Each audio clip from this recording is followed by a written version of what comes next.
Hey guys, welcome back to my channel Bihan brothers.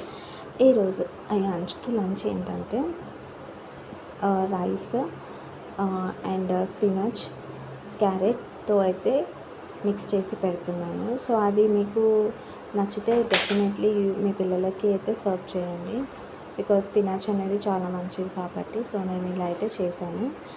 So ముందుగా అయితే నేను రైస్ ఒక బౌల్లో అయితే చిన్న కుక్కర్లో రైస్, స్పినాచ్, క్యారెట్ అయితే తీసుకున్నాను. దాంట్లో కొంచెం బీన్స్ కూడా యాడ్ చేశాను. ఒక్క బీన్స్ ఆల్రెడీ నేను స్పినాచ్, పాలకూర అనేది 3 లీవ్స్ అయితే తీసుకున్నాను. సో ఎక్కువగా తీసుకోవద్దు, బికాజ్ ఎక్కువ క్వాంటిటీ తీసుకుంటే చేదైపోతుంది కాబట్టి సో కొంచెం తీసుకున్నాను.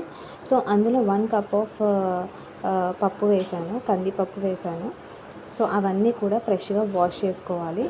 వాష్ చేసుకున్న తర్వాత అయాన్ష్ వాష్ చేస్తున్నాడు, నేను వాష్ చేస్తుంటే. సో నేనేం చేసినా కూడా అయాన్ష్ ఇన్వాల్వ్మెంట్ ఉంటుందన్నమాట. వెజిటేబుల్స్ అన్నీ కూడా వాడే క్లీన్ చేసుకుంటున్నాడు అనమాట.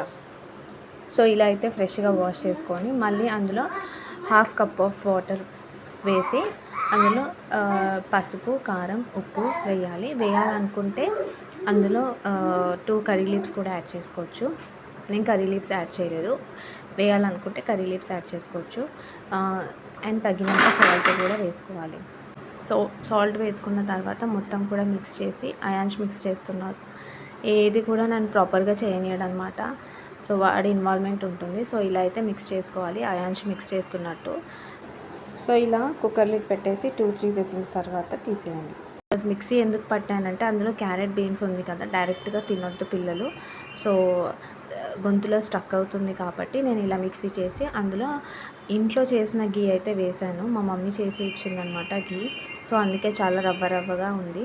సో ఇంట్లో చేసిన గీ అయితే 1 స్పూన్ వేసాను, చిన్న స్పూన్ కాబట్టి. సో ఇలా అయితే సర్వ్ చేశాను. So hope you like this video. మీరు కూడా మీ పిల్లలకి సర్వ్ చేయండి. Thank you for watching my channel. Follow my channel more such videos. Thank you. Bye bye. Say